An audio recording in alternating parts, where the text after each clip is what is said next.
गुरु जी तेरी रहमत बरस रही।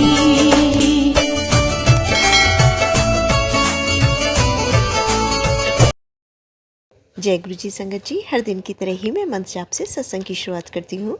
ओम नमः शिवाय, शिव जी सदा सहाय। ओम नमः शिवाय, गुरु जी सदा सहाय। जय गुरु जी, शुक्राना गुरु जी। आज सत्संग में सबसे पहले सत्संग हम एक संगत जी ने डेली से रिकॉर्ड करके भेजा है। आंटी जी ने ऑडियो रिकॉर्ड करके भेजा है, तो जैसा भेजा है वैसे ही सुनते हैं। सत्संग बहुत ही प्यारा व सुंदर है। आंटी जी पहले भी अपने कई सत्संग हमारे इस प्लेटफॉर्म पर शेयर कर चुकी हैं, तो सत्संग की शुरुआत करते हैं। जय गुरु जी, शुक्राना गुरु जी। गुरु जी के चरणों में कोटि कोटि प्रणाम और सारी संगत जी को जय गुरु जी। गुरुपा, आपके श्री चरणों में शुक्राना सत्संग समर्पित है। जो बुलवाना हो आप बुलवाइएगा गुरुपा। जो भी मैं बोलूं आपकी आज्ञा से ही बोलो। गुरु जी, कुछ दिनों से ये बात मैं कहना चाह रही थी कि गुरुपा आप तो जानी जान है। मुझे छोटी छोटी बातों पर मेरे मन में गुस्सा क्यों भर जाता है, क्यों मुझे पुरानी बातें बहुत याद आ रही हैं और उन बातों के प्रति मेरे मन में गुस्सा भर भर जा रहा है। जो कि मैं अपने अंकल जी के प्रति वो गुस्सा मेरा ज़्यादा होता है। कुछ तो इतना ज़्यादा गुस्सा होता है कि कुछ तो शब्दों में व्यक्त हो जाता है और कुछ मैं अंदर ही अंदर बहुत मुश्किलों से रोकती हूँ। तो उससे मेरी सेहत पर, मेरे स्वभाव पर एडवर्स इफेक्ट पड़ रहा है गुरुपा। और वो मेरे और मेरे अंकल जी के रिलेशनशिप के लिए भी ठीक नहीं है। मेरे और मेरे अंकल का रिश्ता आपने ब्लेस किया है गुरुपा। शिवरात्रि के दिन हम दोनों को अपने दरबार में बुला के आपने ब्लेस किया है गुरुपा। मुझे क्षमा कीजिएगा, मैं आपके द्वारा दिए गए आदेश के अनुसार इस रिश्ते को जस्टिफाई नहीं कर पा रही हूँ, अभी भी सौम्य नहीं बना पा रही हूँ अपने आप को गुरुपा। क्यों मुझे पुरानी चीज़ें याद आती हैं, क्यों मुझे और अंकल जी का स्वभाव भी कभी कभी वो पुराना वाला वापस लौट के आ जाता है गुरुपा।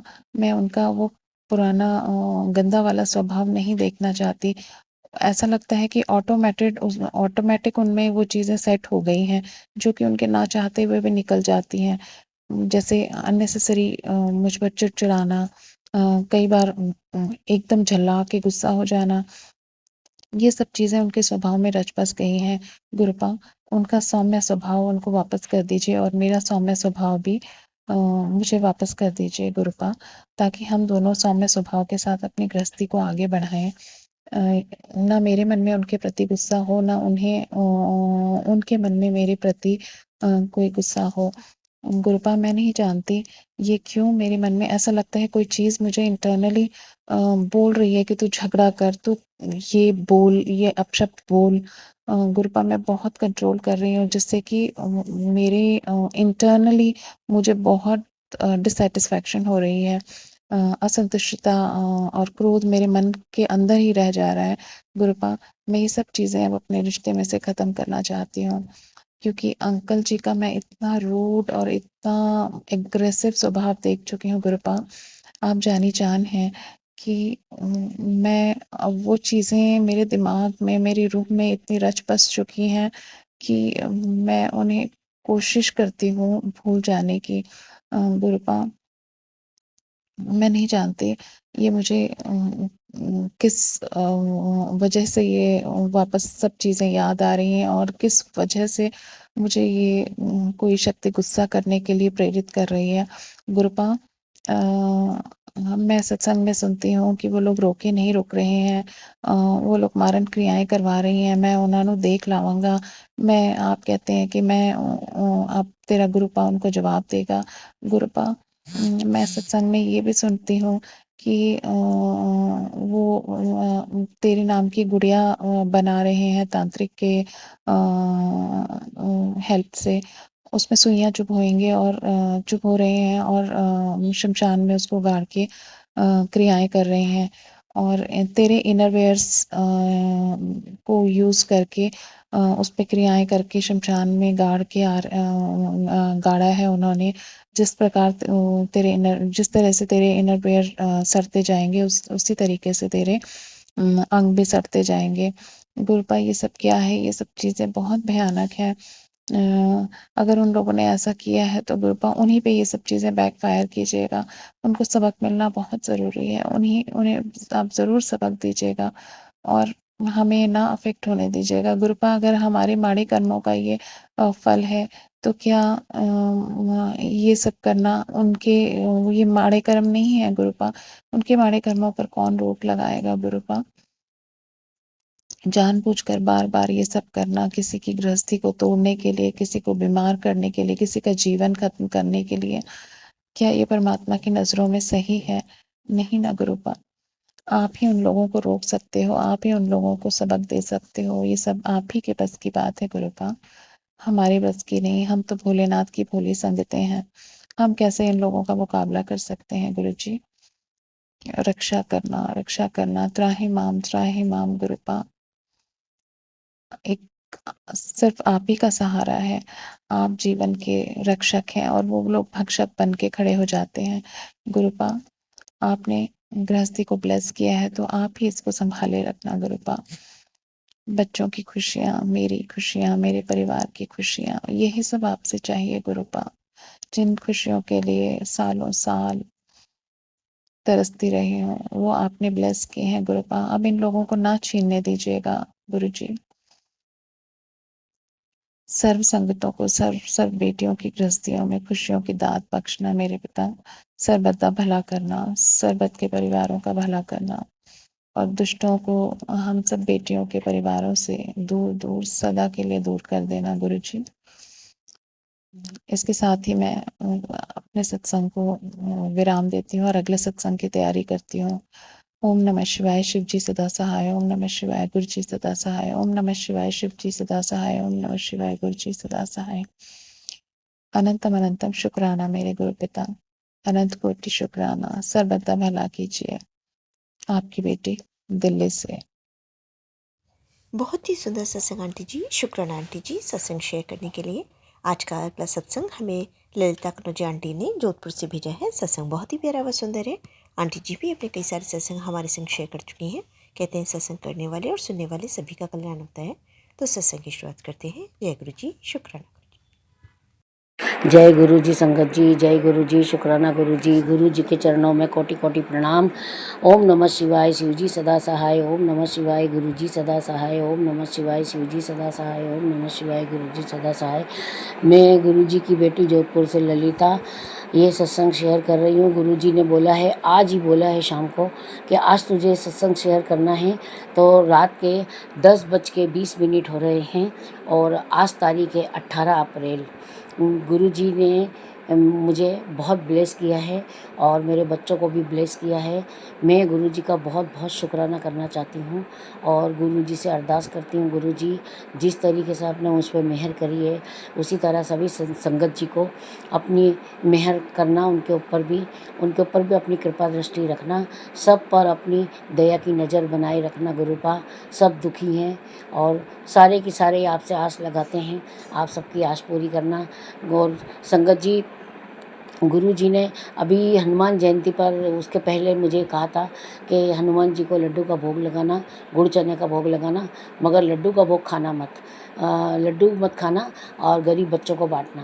मैं मंदिर में लड्डू का भोग लगाया, गुड़ चने का चढ़ाया, तो पंडित जी ने गुड़ चना तो रख लिया था चढ़ा के, लड्डू मुझे वापस दे दिए थे। तो मैं लड्डू जब देखने गई कि गरीब बच्चे यहाँ बैठते हैं, गरीब लोग तो बांट दूँ, तो वहाँ पे एक ही बच्चा बैठा था लड़का, और वो था कोई 7-8 साल का बच्चा था और अच्छे कपड़े पहना था। मैंने उसको बोला कि लो बेटा प्रसाद लो। मैंने उसको साबुत लड्डू देना चाहा, उसने मेरे को मना कर दिया। मुझे नहीं पता गुरुजी बैठे थे, कौन बैठा था, क्यों मना किया।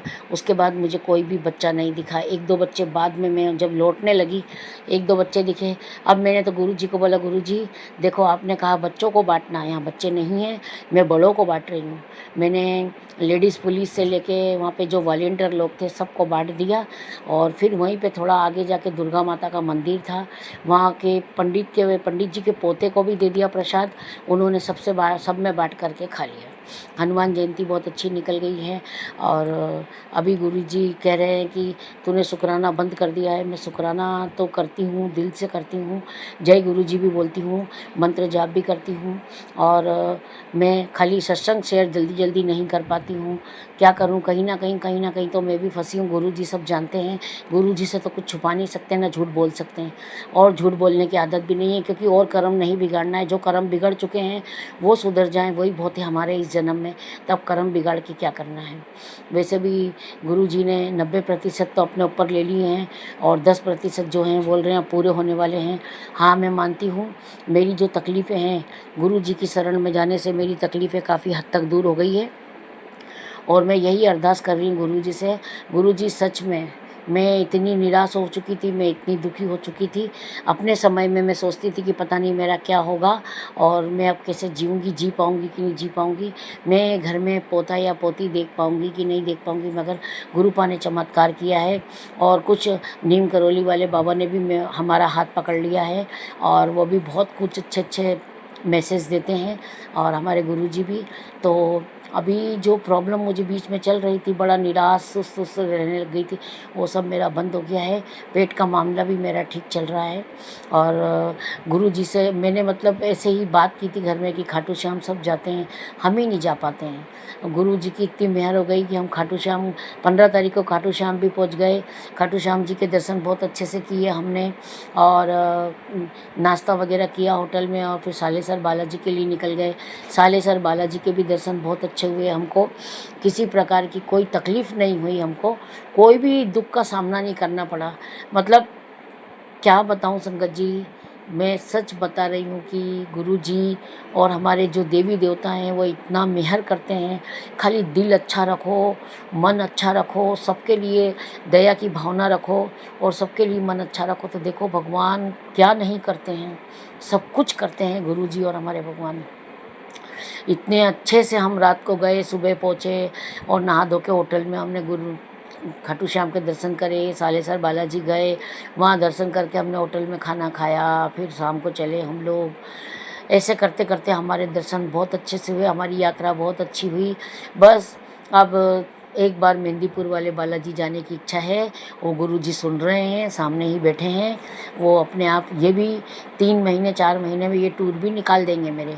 और मेरे जो 2 जगह जाने की इच्छा है, तो संगत जी मैं वैसे तो कल 19 अप्रैल है, मेरे बेटा बहू हमको लेने आए, दोनों पति पत्नी को।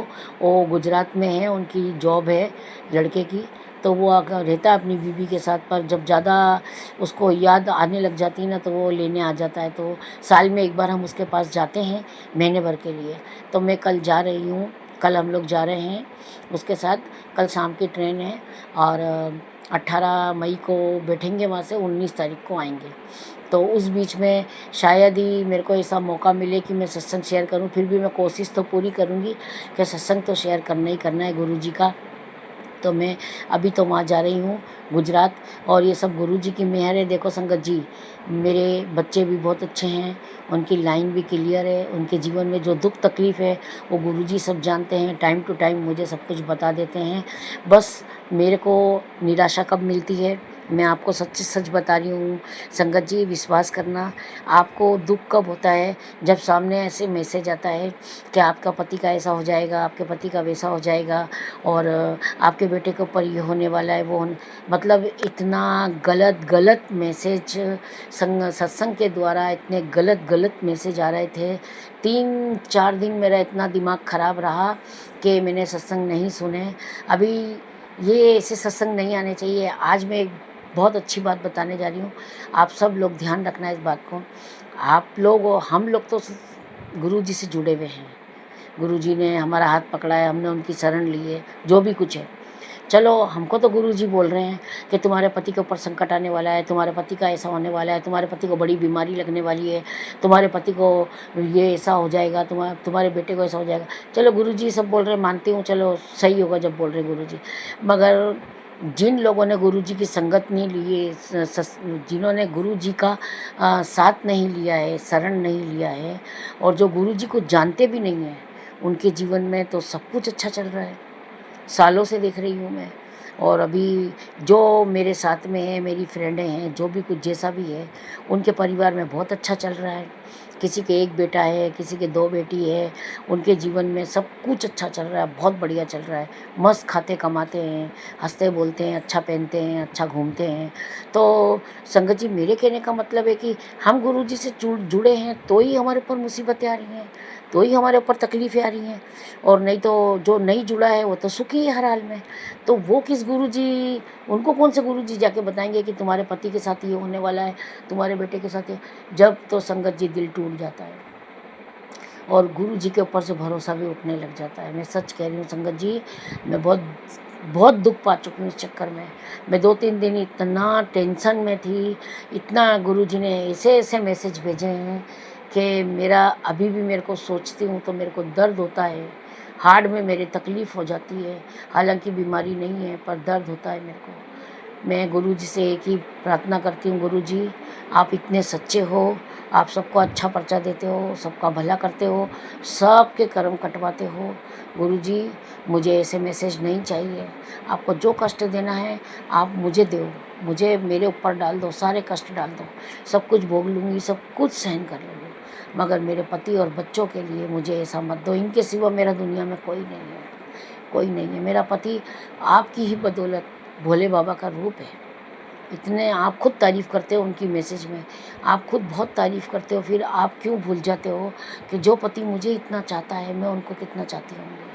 प्लीज़ गुरुपा, आपसे मेरी हाथ जोड़ के प्रार्थनाएं हैं, आपसे मेरी अरदास है कि मेरे पति और मेरे बच्चों के लिए आप मुझे ऐसे मैसेज मत दो। मैं बहुत सारे सत्संग सुनती हूँ संगत जी, मैं झूठ नहीं बोलूँगी, मैं बहुत सारे सत्संग सुनती हूँ और दूसरी संगत जी के मुँह से सुनती हूँ कि वो 2-3 सत्संग सुनती हैं और मैं 8-8, 9-9 सत्संग सुन लेती हूँ। रात को 11 बजे भी अगर मैं फ़ेसबुक पर हूँ और उनका मैसेज आया है कि ये सत्संग सुन, तो मैं सुनती हूँ। मेरा कड़े कायदे से तेरे पति का ऐसा हो जाएगा, सत्संग सुन के कर्म कटवा ले, कुछ नहीं है। मैं आपको संगत जी सच सच बता रही हूँ, मेरे पति बिल्कुल स्वस्थ हैं, बहुत अच्छे हैं, खाली आँख में उनके थोड़ी सी प्रॉब्लम चल रही है, उनको ऐसा लगता है। तो थोड़ा गुजरात से आने के बाद में आँखों का टेस्ट करा लेंगे, मगर ऐसा कुछ भी नहीं है जैसा मैसेज में आ रहा है। और अगर इसी तरीके से मैसेज आते रहे तो मैं गुरु जी के सामने ही बैठी हूँ, सत्संग शेयर कर रही हूँ, मैं ये सत्संग बिल्कुल बंद कर दूँगी और यूट्यूब पर बिल्कुल नो सत्संग सर्च करके छोड़ दूँगी। मैं इतनी परेशान हो गई हूँ, अब इतनी डिप्रेशन में जा रही हूँ, जैसे वो वाला हाल है मेरा। मैं बहुत परेशान हूँ। जब अपनी ही बगिया के फूल मुरझाने लगे तो फिर बगीचा कैसे हरा भरा रहेगा। आप ही बताओ संगत जी, ये मैसेज जो आते हैं ना, ये मेरे दिल को छलनी कर देते हैं। मैं इतनी टेंशन में होती हूँ, कितनी बार मेरी नींद ख़त्म हो जाती, नींद के टाइम पे नींद नहीं आती मुझे। आप बताओ मैं क्या करूँ संगत जी। बस अब सत्संग को यहीं विराम देती हूँ, अगले सत्संग की तैयारी करती हूँ। ओम नमः शिवाय, शिव जी सदा सहाय। ओम नमः शिवाय, गुरु जी सदा सहाय। ओम नमः शिवाय, शिव जी सदा सहाय। ओम नमः शिवाय, गुरु जी सदा सहाय। जय गुरु जी, शुक्राना गुरु जी के चरणों में कोटि कोटि प्रणाम। बहुत ही सुंदर सत्संग आंटी जी, शुक्राना आंटी जी सत्संग शेयर करने के लिए। ऐसे सुंदर सुंदर प्यारे प्यारे बबलेस सत्संग सुनने के लिए हमारे इस चैनल पर बने रहें। वीडियो को लाइक व शेयर ज़रूर करें और कमेंट बॉक्स में अगर सत्संग पसंद आया है तो जय गुरु जी लिखना बिल्कुल ना भूलें। तो सत्संग को यहीं समाप्त करते हैं। जय गुरु जी, शुक्राना गुरु जी। इस चैनल के माध्यम से आपको गुरु जी के प्यारे प्यारे सत्संग सुनाए जाएंगे। वीडियो को लाइक कीजिए और चैनल को सब्सक्राइब कीजिए एवं बेल आइकन को ऑन कर लीजिए, जिससे कि वीडियो अपलोड होते ही सबसे पहले आप तक पहुंच सके। जय गुरु जी संगत जी, आप सभी संगत परिवार की रिक्वेस्ट पर हमने आपके लिए व्हाट्सएप का ग्रुप बनाया है। काफ़ी संगत बार बार मैसेजेस कर रही थी कि आप एक व्हाट्सएप का ग्रुप बना दीजिए, तो उस ग्रुप का डिस्क्रिप्शन बॉक्स में मैंने लिंक को शेयर किया हुआ है। इसमें आप अपने मैसेजेस गुरुजी से संबंधित भेज सकते हैं। संगत परिवार से कनेक्ट होने के लिए आप व्हाट्सएप ग्रुप को ज्वाइन करिए। जय गुरु जी, शुक्राना गुरु जी। अगर आप भी संगत जी अपना सत्संग गुरु परिवार या गुरु संगत के साथ शेयर करना चाहते हैं तो आप हमें अपना सत्संग ऑडियो या वीडियो फॉर्म में रिकॉर्ड करके भेज सकते हैं या हिंदी की साफ हैंड राइटिंग में भी लिखकर भेज सकते हैं। ईमेल आईडी हमारे डिस्क्रिप्शन बॉक्स में मेंशन है। आप अपने सत्संग की अटैचमेंट्स ईमेल के माध्यम से हमें शेयर कर सकते हैं। हम कोशिश करेंगे कि आपका सत्संग हम गुरु परिवार या गुरु संगत के साथ शेयर करें। आज के सत्संग को मैं यहीं विराम देती हूँ। जय गुरु जी, शुक्राना गुरु जी।